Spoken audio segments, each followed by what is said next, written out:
Apa yang kita pelajari jadi ilmu yang bermanfaat sekaligus jadi tambahan amal ibadah kita di akhirat. Amin ya rabbal alamin. Para jemaah yang dirahmati Allah, di Selasa pekan ketiga kita kajian waris sebagaimana biasa, dan insyaallah pertemuan kali ini kita bahas sedikit tentang wasiat. Dan ini berkaitan dengan pasal 209 di kompilasi hukum Islam. Jadi Bapak Ibu para jemaah yang dirahmati Allah, kalau sempat dengar kompilasi hukum Islam, kompilasi hukum Islam itu adalah panduan hukum. Dia belum nyampe undang-undang. Dia panduan hukum syariat Islam yang diinstruksikan oleh Presiden waktu itu Soeharto tahun 99 untuk disebarkan ke semua pengadilan agama di seluruh Indonesia. Sampai sekarang kompilasi hukum Islam itu jadi buku panduan hakim di seluruh pengadilan agama seluruh Indonesia. Tapi bukan undang-undang, dia hanya sebagai buku panduan. Nah, kompilasi hukum Islam itu Bapak Ibu yang dirahmati Allah, di dalamnya tuh ada masalah pernikahan.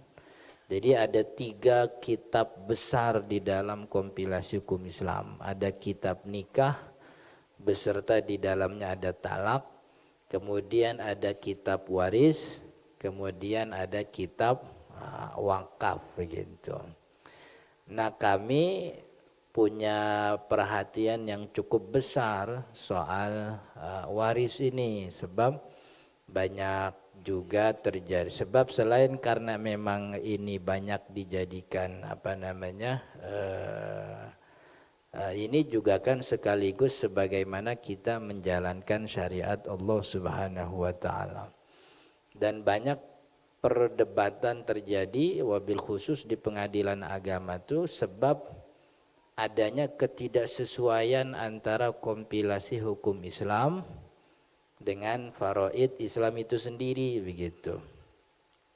Jadi kalau bahasa saya tuh di teman-teman, ini pengadilan agama nih hakimnya orang Islam, yang dihakimi orang Islam, tapi hukum yang dipakainya belum Islam-Islam amat begitu. Makanya kita dorong begitu ya, jangan sampai terjadi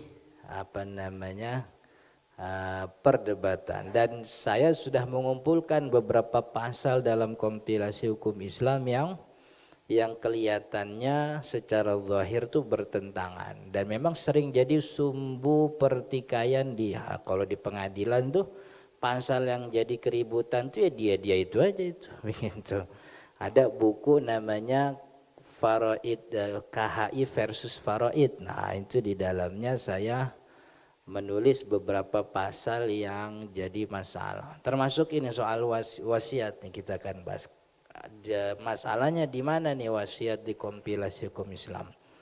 Jadi pertama kita harus tahu dulu Bapak Ibu yang dirahmati Allah, kalau ngomongin waris itu kan ada di surat An-Nisa ayat 11 ya, 12 dan 176.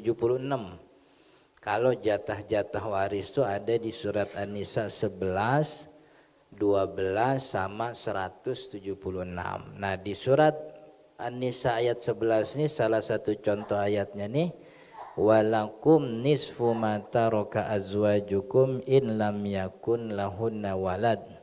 Dan bagianmu wahai para suami adalah 1/2 dari harta yang ditinggalkan istri kalau istrinya tidak punya anak. Fa in kana lahunna waladun falakumur rubu' mimma tarokna. Tapi kalau istri kalian tuh punya anak, maka kamu mendapat 1/4 dari harta yang ditinggalkan. Nah, di sini ada kalimat mim ba'di wasiyatin, setelah dipenuhi wasiat au dainin atau hutang. Jadi ada kalimat wasiat, artinya warisan itu dilakukan setelah ditunaikannya wasiat dan dibayarkannya utang. Nah, jadi kita mau ngomongin, jadi semua ayat waris tuh 11, 10, 11, 12, 176 itu di ujungnya selalu ditulis mimba di wasiyah. Dibayarkan ini hak-hak waris setelah ditunaikan wasiat. Jadi sebenarnya warisan tuh jatuhnya sisa tuh. Sebab sebelum warisan ditunaikan banyak kewajiban yang harus dibayarkan. Dan itu dibayarkannya dari uang almarhum. Salah satu contohnya adalah biaya kejenazahan, kan ya? Nah, itu kan ada biayanya tuh. Walaupun katanya pemakaman gratis, cuman kan tukang gali kubur tetap minta upah gitu. Dia kagak bakal berangkat kalau belum ketahuan ada duitnya, kan begitu. Tukang gali sih kan kita kenal semuanya kan gitu. Kalau di tempat saya sih minimal 3 juta begitu. Itu tempat saya, apalagi yang lain. Nah, itu dari mana tuh biaya gali? Sebab kan yang namanya nguburin tuh kewajiban. Kan daripada kewajiban mayit tuh mandiin, kafanin, sholatin, nguburin. Ini 4 kewajiban nih, dari mulai mandiin, kalau ada ustadz yang suka rela, udah Pak Haji aneh aja yang mandiin gak usah bayar gitu, alhamdulillah. Tapi kalau ternyata ada jasa yang mesti dibayar, dari duit mana nih? Kalau ada anaknya yang bilang udah gua aja yang bayar, ya alhamdulillah. Tapi biasanya kalau orang ngomong gitu tuh ditegesin, bener gak lu bayarin? Jangan pas tahlilan hari ke-40 lu minta ganti lah gitu. Biasanya udah 40 hari tuh. Udah 40 hari beres-beres tahlilan, orang jemaah udah pada bubar, ngobrol keluarga. Kemarin tuh waktu mandiin gue bayar 1 juta itu sama tukang mandi gitu. Adanya nimpalin, lu ngomong kayak gitu buat apaan bang? Ya gue mah ngasih tahu aja gitu. Ngasih tahu. Itu maksudnya. Jadi itu mandiin, kafan. Nah, itu kan kain kafan kan kagak bisa takbir jatuh dari langit, kagak, kudu beli itu. Dari duit siapa nih kain kafan? Dari uang almarhum. Kemudian nguburin tentu kalau ada biaya. Tapi mungkin ada beberapa almarhum yang ketika hidup maunya dimakamin di pemakaman yang elit misalnya. Kayak ada di San Diego Hills gitu ya. Al-Azhar Memorial Park kan ya. Tuh saya lihat kemarin biayanya lumayan tuh, yang grade paling rendah itu 80 juta sekian itu. Tuh di pinggir jalan tuh gitu, kena debu gitu. Jangan-jangan kucing lewat dikencingin kali itu. Tapi yang dalam tuh yang grade tinggi itu bisa sampai 500 sekian juta itu. Malaikatnya rada baik gitu. Soalnya 500 juta. Itu kalau dari kewajiban siapa Ustaz? Harta almarhum. Jadi kepengurusan jenazah semuanya dari harta dari harta yang wajib gitu ya. Kalau yang kagak wajib nih kayak tahlilan tuh kan bukan kewajiban. Karena ada biayanya tuh, lumayan kan ya. Ada belum beli kacangnya, belum beli beseknya, macam-macam. Nah, itu ahli waris lah, ngumpul dari duit siapa itu dia mau. Tapi yang wajib-wajib nih dari uang almarhum. Kemudian setelah jenazah kan ada hutang ibadah. Insya Allah kapan waktu kita ngomongin soal hutang. Jadi dilunasi, kemudian barulah wasiat. Setelah wasiat ditunaikan baru warisan. Jadi warisan tuh jatuhnya sisa gitu. Jangan seneng dulu nih, jangan utangnya lebih gede daripada aset yang ada kan ya. Sebab utang nih wajib didahulukan gitu. Kan kata kata orang tua dulu mengambil hadis Nabi Muhammad SAW, orang yang utangnya itu belum dibayar, ruhnya itu mu'allakun baina sama'i wal ardi kan gitu. Ruhnya itu masih ngatung begitu. Di langit kagak keterima, di bumi nolak begitu. Utangnya belum beres gitu. Gitu. Kalau kata Syekh Jalaluddin As-Suyuti ada namanya makom khusus untuk orang-orang yang utangnya belum beres. Pokoknya disimpan itu roh selama utangnya belum dibayar. Ke langit kagak nyampe, di bumi nolak begitu. Bumi nolak. Jadi bumi ogah nyimpen jasad orang punya utang tuh. Gitu. Utang diberesin. Nah, termasuk wasiat. Apa nih wasiat? Wasiat nih kalau didefinisikan oleh ulama tabarru'un bihaqqin mudhafun lima ba'dal maut. Ini definisi yang pakem begitu. Pemberian hak yang diikat pemberian itu setelah kematian. Kalau bahasa kitanya, kalau ada orang ngomong, entar kalau gue meninggal, nah itu wasiat tuh. Ntar kalau gue meninggal itu rumah yang di Sawangan kasih Haji Fulan aja. Nah, itu namanya wasiat. Pemberian dia ngasih rumah tapi pemberiannya diikat dengan ila ba'dal maut. Ntar kalau gue meninggal. Itu yang kemudian membedakan antara hibah dengan wasiat. Kalau hibah itu tamlikun filhal, ngasih kepemilikan seketika, itu namanya hibah. Dan salah satu syarat hibah itu mesti ada serah terima. Artinya kalau tiba ngomong doang tuh belum jadi hibah, harus sudah diserah terimakan sah hibahnya. Jadi kalau ada orang tiba-tiba datang, hari ke-40 datang, bapak lu dulu ngomong sama gua, katanya sawah yang di situ tuh buat gua, kata gitu. Nah, itu ngaku-ngaku doang tuh ngomong. Walaupun betul itu ada omongan, tapi karena itu hibah, maka hibah harus dibuktikan dengan serah terima. Kalau namanya bukan hibah namanya, seketika. Jadi bedanya hibah ketika itu. Tapi kalau wasiat tuh ditunaikannya nanti setelah kematian. Ada ikatan nanti kalau gue meninggal, begitu. Itu apa namanya wasiat. Dan yang membedakan wasiat dengan kalau hibah sama wasiat waktunya. Tapi kalau wasiat sama warisan kan waktunya sama. Sama-sama setelah orang itu meninggal. Bedanya wasiat itu make keridoan si pemilik harta. Sedangkan warisan enggak kudu ridho, sebab wasiat itu akad, yang namanya akad, yang ngasih kudu ngomong ridho. Sedangkan warisan itu ketetapan syariat. Ngomong kagak ngomong, orang kalau meninggal hartanya pindah ke ahli waris. Jadi enggak ada ceritanya, bapak kan kagak ngomong, enggak perlu ngomong apa-apa, sebab yang namanya wasiat itu kayak kewajiban sholat. Datang waktu zuhur, ya wajib sholat zuhur. Kagak usah nunggu wahyu lagi, wahyu udah nggak bakal turun lagi. Pokoknya datang waktu zuhur, wajib zuhur. Gitu. Jadi itu ketetapan syariat. Makanya karena ini ketetapan syariat, orang kagak boleh ngacak-ngacak. Begitu maksudnya. Nah itu yang tadi kita singgung di awal tuh pasal 209, saya lupa tampilin pasalnya di sini di layar. Tapi pasal 209 kompilasi hukum Islam itu bunyinya bahwa anak angkat itu mendapatkan wasiat wajib namanya. Wasiat wajib. Wasiat wajib tuh otomatis dapat begitu. Jadi kalau ada katakanlah Michael Michael punya anak angkat. Kalau Michael anak angkatnya ini biasanya namanya Jordan gitu. Kalau Michael anak angkatnya Muhammad kan kagak nyambung tuh gitu.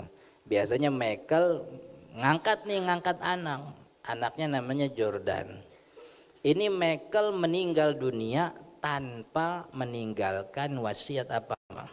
Sedangkan anaknya ada nih, Anaknya Michael misalnya ada Ronaldo, ada Messi kan ya, anaknya Ronaldo sama Messi. Ini anak bener, tapi sebelum dia punya anak tuh dia udah ngangkat anak namanya Jordan. Kalau make kompilasi hukum Islam, Jordan ini dapat make pasal wasiat wajib. Anak angkat yang tidak dapat wasiat dapat wasiat wajib gitu.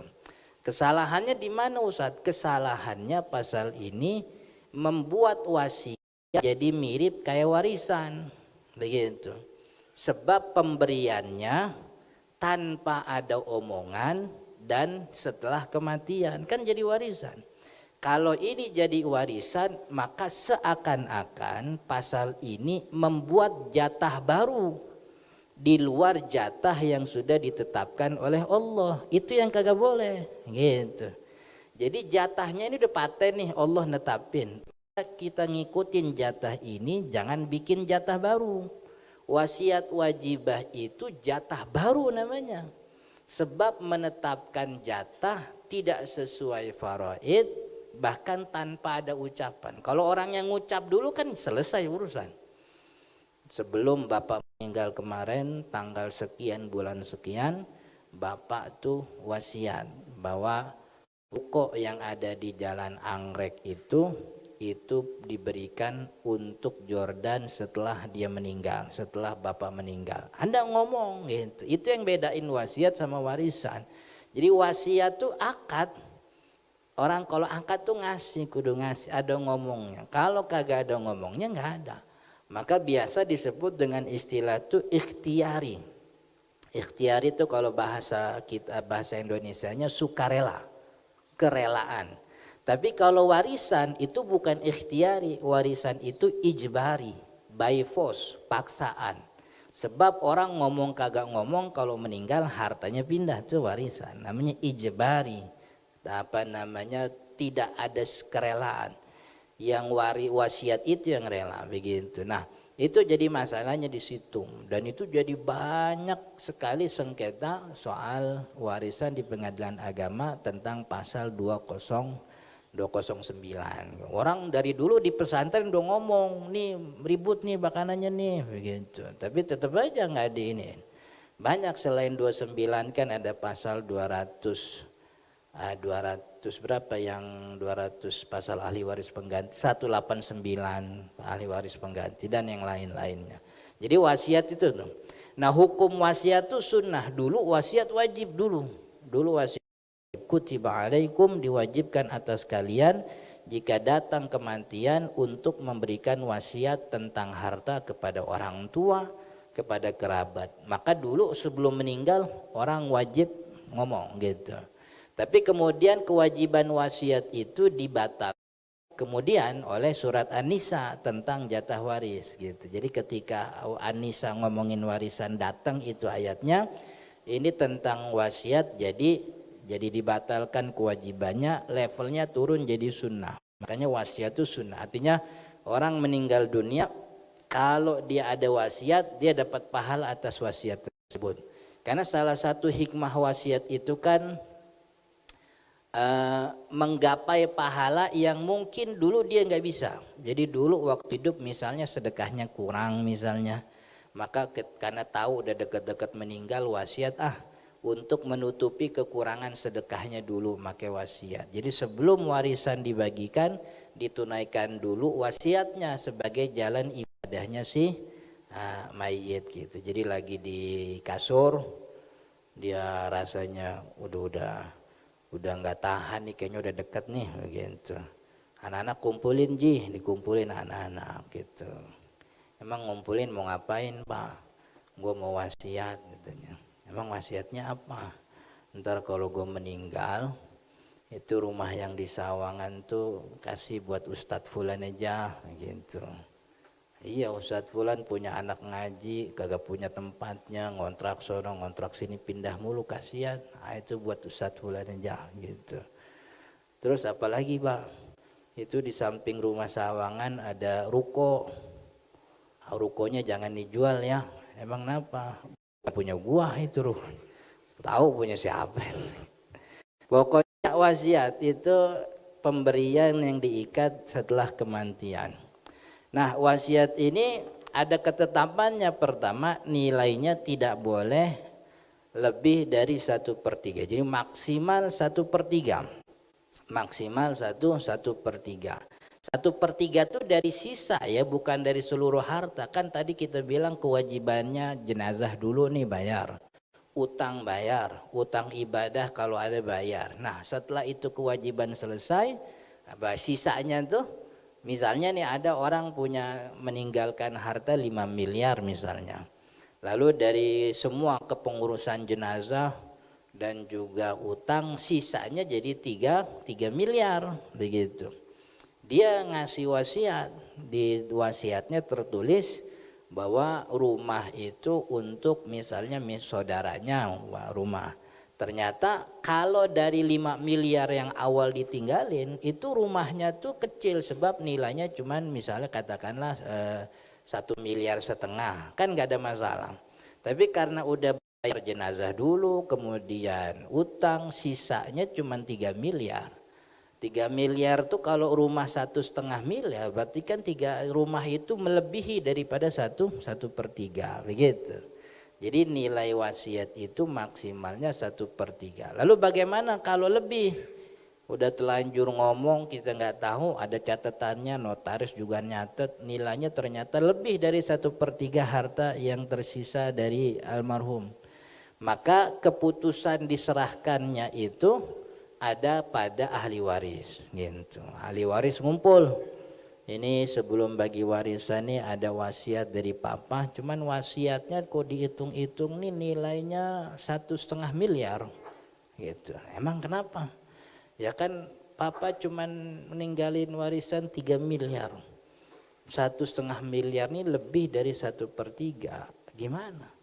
Mau dibayarin apa enggak nih? Kalau 1/1,5 miliar kita bayar, sisanya cuman 1,5 miliar lagi gitu. Sisa 3 miliar.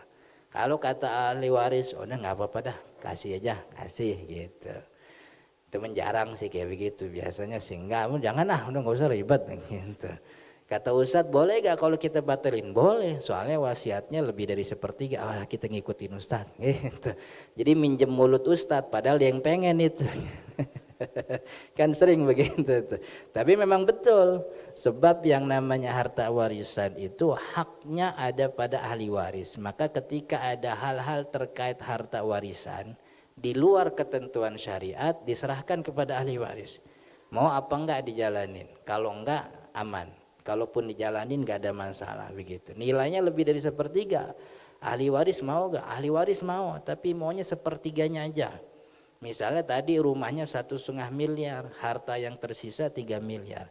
Kita kasih 1 miliar aja 1/3-nya, 0,5 miliarnya kita nggak kasih. Jadi kita kasih pun bentuknya uang misalnya, nggak ada masalah. Jadi tergantung kepada ahli waris.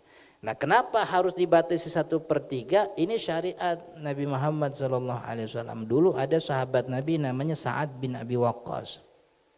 Sa'ad bin Abi Waqqas ketika haji wada selesai, beliau kan termasuk ikut yang haji wada. Lalu setelah haji wada tuh mulai ngerasa penyakit, mulai ngerasa sakit-sakitan.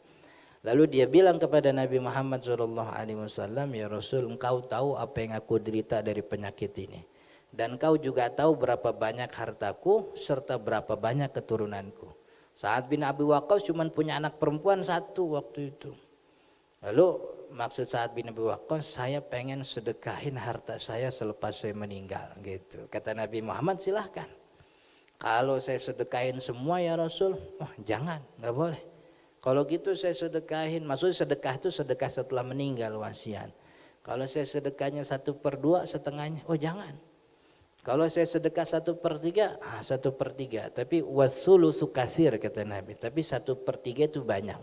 Jadi Nabi Muhammad tidak menafikan 1/3, cuman Nabi Muhammad bilang 1/3 juga banyak begitu. Artinya kata ulama, ini berarti batas maksimal wasiat itu nilainya 1/3. Sesungguhnya engkau meninggalkan keluargamu dalam keadaan kaya lebih baik daripada meninggalkan mereka dalam kekurangan sehingga mereka meminta-minta kepada manusia begitu. Lalu apa yang diwasiatkan? Yang diwasiatkan apa aja boleh.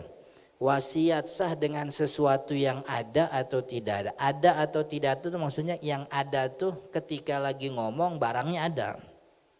Kagak ada, waktu lagi ngomong wasiat memang kagak ada. Tapi kemungkinan ada kalau nanti dia udah meninggal. Misalnya ada tadi si Abdullah lah. Abdullah wasiat ntar kalau gue meninggal tuh rumah yang di jalan itu buat Ustadz Fulan aja gitu. Rumahnya ada, nah, itu kan nggak ada masalah tuh. Tapi bisa jadi orang tuh berwasiat dengan sesuatu yang tidak ada. Saya agak susah nyontoinnya kalau zaman sekarang. Tapi di kitab-kitab fikih itu disebutkan seperti orang yang berwasiat untuk seseorang atas hasil panen yang tidak terlihat ketika dia wasiat. Orang punya pohon duku, belum ada buahnya. Cuman dia bilang, ntar kalau gue meninggal nih, ini pohon duku panennya buat masjid aja gitu. Ketika dia ngomong itu, dukunya belum ada, pohonnya ada, kemungkinan adanya kan nanti, tapi waktu ngomong. Jadi kalau wasiat untuk sesuatu yang tidak ada ketika dia ngomong sah, tidak ada masalah begitu. Nanti kita lihat ketika meninggal dunia apakah yang diwasiatkan itu beneran ada, jalanin. Kalau tidak ada ya otomatis batal begitu, otomatis batal. Ini atau diketahui atau tidak diketahui.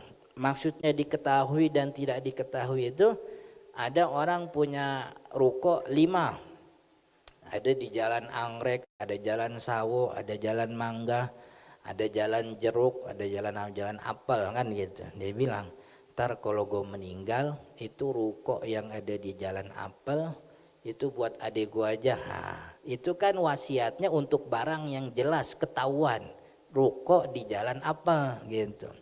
Tapi ada orang wasiat, ntar kalau gue meninggal ruko gue kasih atu aja buat Haji Fulan gitu. Jadi ruko yang dia punya ada 5 tuh tidak ditentukan ruko yang mana. Itu juga sah, nggak ada masalah wasiat itu. Maka nanti penunaiannya tergantung ahli waris. Dari 5 ruko yang disebut yang tidak ditentukan itu, mau nentuin yang mana nih ahli waris. Ini kita harus tunaikan wasiat. Papa udah ngasih wasiat bahwa ruko ini salah satunya buat Haji Fulan. Ini ruko yang mana nih? Sebab bapak nggak nentuin. Nah, ahli waris nentuin. Mau ruko yang di jalan apel, apa jalan Sawo, jalan aja dah begitu. Jalan Anggrek tuh rada kecil rukonya, jarang yang lewat juga begitu. Kalau yang lain sayang, udah apel aja yang jalan gitu. Ya nggak apa-apa. Artinya wasiat itu tidak jadi masalah walaupun untuk sesuatu yang tidak jelas. Yang mana yang mau dia wasiatkan begitu. Itu wasiat. Lalu kepada siapa nih wasiat nih? Tentu wasiat itu tidak boleh kepada ahli waris. Nah ini penting. Wasiat tidak boleh kepada ahli waris, karena ahli waris sudah dapat warisan. Disebutkan oleh Nabi Muhammad SAW, innallaha qad a'ta kulladzi haqqin haqqah fala wasiyata liwarithin. Allah sudah memberikan hak untuk pemiliknya, maksudnya pemilik atas harta warisan udah ada jatahnya masing-masing, maka tidak ada wasiat untuk ahli waris. Jadi tidak secara syariat tidak dibenarkan orang wasiat kepada anaknya langsung yang merupakan ahli waris gitu. Ntar kalau gue meninggal nih rumah yang di Sawangan buat si Bontot aja. Kata abangnya negasin. Bontot si Hamdi pak. Iya kan gue punya Bontot cuman dia doang kan gitu. Jangan pak, memang jangan kenapa? Kalau mau ngasih wasiat jangan ke ahli waris. Kan Hamdi ahli waris gitu. Emang kagak boleh? Kagak boleh. Kata siapa? Kata Ustadz, saya kan ngaji kalau siang di Masjid Jenderal Sudirman gitu. Memang kebetulan kalau Selasa pekan ketiga masalah waris gitu. Kalau mau ngasih sekarang aja kagak usah pakai wasiat. Sebab kalau pakai wasiat kan nunggu ninggal. Ntar udah di ngomongin yang ninggal duluan Hamdi bagaimana urusannya, kan repot itu. Nah, udah kasih sekarang aja kalau mau ngasih. Saya ridho nggak apa-apa Bapak ngasih ke Hamdi. Kan gitu. Jadi itu aslinya memang tidak boleh. Tapi kalau sudah terucap, jika sudah terjadi ada wasiat yang diberikan kepada ahli waris, maka sama kayak tadi soal nilai wasiat. Keputusannya ada pada ahli waris. Ahli warisnya ada 3 tadi. Abdullah punya anak yang kemarin tuh gampang tuh Wawan, Wanto, Wantri kan ya. 1, 2, 3, Wawan, Wanto, Wantri. Abdullah bapaknya wasiat, ntar kalau gue meninggal rumah yang di Sawangan tuh buat wantri aja gitu. Setelah meninggal ditunaikan apa enggak nih wasiatnya, sebab wasiatnya kepada ahli waris. Untuk ditunaikan harus mendapat kesepakatan ahli waris yang lain gitu. Gimana nih Bang? Ini si wantri dapat wasiat rumah, kata abangnya, ya udahlah kasih aja nggak apa-apa, lagi juga hitung-hitung taat sama orang tua gitu. Sama Wanto ditegesin, abis dapat rumah wasiat, nih wantri dapat warisan lagi Bang. Wah kalau gitu mah jangan gitu. Nggak usah dah kalau gitu. Sebab kan wasiat itu tidak membuat orang terhalang dapat warisan. Kalau wasiatnya disetujui maka orang ini dapat warisan. Sebab kan untuk menghalangi warisan dia tidak punya penghalang. Yang jadi penghalang warisan kan budak kan ya, beda agama, kemudian pembunuhan. Kalau terbukti dia membunuh nggak boleh dapat warisan kan begitu. Jadi ini jangan dianggap kalau orang dapat ahli waris dapat wasiat kemudian terhalangi warisannya, enggak. Maka yang mesti dihalangi itu wasiatnya gitu. Kalau mau ngalangin tuh wasiatnya. Gua nggak demen nih kalau si wantri dapat 2 kali. Enggak, kalau gitu dia nggak dapat warisan. Salah. Yang dihalangi jangan warisannya, sebab warisan tuh ketetapan Allah, kagak boleh dihalangi. Yang mungkin kita bisa halangi wasiatnya. Enggak lah, kan dia nanti dapat warisan. Wasiat tuh kita batalin aja, sebab wasiat kalau sudah melanggar ketentuan syariat diserahkan kepada ahli waris begitu. Nah, ketetapan bahwa wasiat ini tidak boleh diberikan kepada ahli waris ini jadi solusi bagi kita yang mungkin punya anak angkat misalnya, atau punya anak tiri. Abdullah punya nikah sebelumnya sama Maimunah, punya anak nih. Abdullah nikah sama Maimunah, punya anak namanya Mahmud gitu. Lalu bercerai nih Abdullah dengan Maimunah. Mahmud ikut Abdullah. Ketika ikut Abdullah, lalu Abdullah nikah lagi dengan perempuan namanya Maisarah misalnya. Dari Maisarah inilah kemudian Abdullah punya anak Wawan, Wanto, Wantri. Nah, kan kalau Abdullah yang meninggal, si Mahmud itu tetap dapat warisan sebab kan jatuhnya anak. Yang jadi masalah nih kalau Maisarah yang meninggal. Maisarah yang meninggal, Mahmud ini kagak dihitung ahli waris sebab kan anak tiri. Dia bukan anaknya. Maisarah itu nggak ngelahirin Mahmud. Maisarah itu ngelahirin Wawan, Wanto, Wantri. Mahmud di luar dari rahim dia. Lalu gimana biar nanti tidak terjadi keributan? Sebelum meninggal Maisarah ngasih wasiat. Nanti kalau gue meninggal Mahmud kasih ini gitu. Sebab kalau saya meninggal nanti Mahmud nggak dapat apa-apa, dia bukan ahli waris. Jadi ketetapan bahwa wasiat tidak boleh diberikan kepada ahli waris ini buka jadi jalan baik, bahwa kalau memang kita punya anak angkat misalnya gitu ya. Kalau anak angkat kalau anak angkat kan dilegalkan kan dalam hukum Indonesia, dia nggak punya jatah waris maka diberikan wasiat. Atau bisa jadi wasiat itu kepada cucu Abdullah tadi. Abdullah punya anak Wawan, Wawan punya anak namanya misalnya Marwan. Marwan kepada Abdullah ini kan cucu nih jatuhnya. Cucu itu terhubung kepada pewaris melalui bapaknya. Jadi ada satu layer di atas Marwan, di atas cucu. Yang namanya layer waris itu tingkatan waris. Tingkatan bawah itu tidak dapat warisan selama di atasnya masih ada tingkatan yang menyambungkan kepada pewaris. Artinya selama ada Wawan, katakanlah Wawannya udah meninggal, tapi kan adik-adiknya Wanto dan Wantri ini kan juga layer juga. Ini menghalangi. Maka karena tahu ini Abdullah tahu ini cucu gua nggak dapat warisan, maka dari hidup dia tulis nanti kalau saya meninggal harta yang sekian-sekian diberikan kepada cucu namanya Marwan. Nah itu nggak ada masalah. atau kepada cucu dari anak perempuan. Nah, itu juga jadi solusi. Kan cucu dari anak perempuan kan bukan ahli waris. Dia ahli waris, cuman jauh dapat jatahnya lama begitu. Nah, maka untuk bisa menjaga ketentraman begitu ya. Sebab yang namanya duit nih kagak ada saudara-saudaraan kalau sama duit. Orang bisa jadi kalau kata bahasa Arab tuh inzada mali fa kullu nasi khullani wa in qalla mali fala khillun yusahibuni. Kalau saya lagi banyak duit, orang yang bukan saudara ngaku encing sama saya. Tapi kalau saya lagi nggak punya duit, jangankan orang, laler ogah nempel sama saya gitu. Ketahuan. Gitu. Jadi untuk agar semuanya jadi jadi solutif gitu, wasiatnya diberikan kepada cucu agar mereka tetap dapat harta. Dan yang paling penting itu Bapak Ibu yang dirahmati Allah, ajarkan anak-anak kita semuanya tentang ketakwaan kepada Allah dan juga ridho atas apa yang diberikan dari Allah berupa rezeki ini.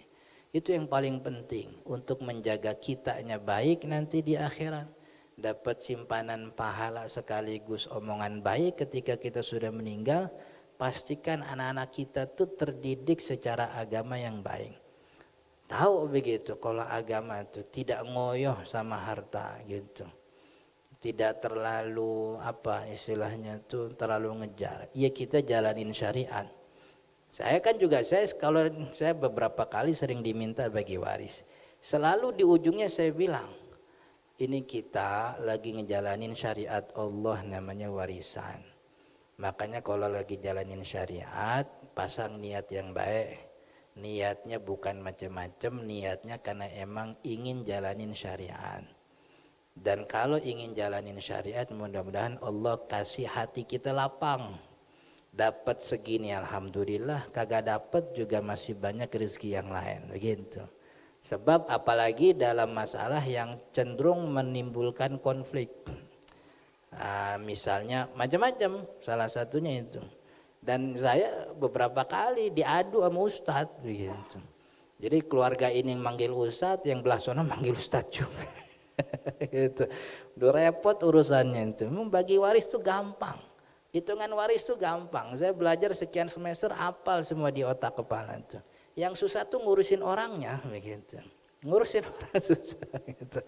Jadi makanya setiap itu insya Allah tinggal takwa aja sama Allah. Yakin sama Allah bahwa kita ini orang yang punya duit belum tentu besok makan. Yang kagak punya duit juga belum tentu kelaparan. Sejauh ini kita hidup 30-40 tahun kagak kelaparan. Kenapa yang itu kagak disyukuri tapi kita ngejar-ngejar yang bakal kita dapat, belum tentu juga kita dapat. Itu di depan mata kita bakal dapat warisan 200, 300, 1 miliar, belum tentu dapat. Kenapa mesti capek-capek? Yang kemarin-kemarin kita hidup 20, 30, 40, 50 tahun kita hidup alhamdulillah. Sampai sekarang masih bisa hidup. Tapi kenapa nggak disyukuri begitu? Saking banyaknya jenis manusia begitu akhirnya. Sebab kalau soal warisan kita udah hafal A sampai Z. Cuman yang susah tuh ngurusin orang-orangnya. Jadi paling penting daripada ilmu waris, kita mewariskan anak-anak kita ilmu tentang ketakwaan kepada Allah Subhanahu wa taala. Ajarin takut kepada anak-anak untuk ngambil hak orang lain. Ajarin ke anak-anak jangan sampai kita ngambil ke orang lain. Jangan sampai tangani nadah minta-minta sama orang lain. Begitu. Maka insya Allah itu jadi amal ibadah kita. Pun kalaupun meninggal tanpa harta, anak-anak kita udah kasih bekal yang sangat mahal. Yaitu nilai ketakwaan kita kepada Allah Subhanahu wa ta'ala. Mudah-mudahan bermanfaat. Insya Allah kita lanjut beberapa hal lagi di pertemuan yang akan datang. Subhanakallahumma wa bihamdika asyhadu an la ilaha illa anta astaghfiruka wa atubu ilaik. Assalamualaikum warahmatullahi wabarakatuh.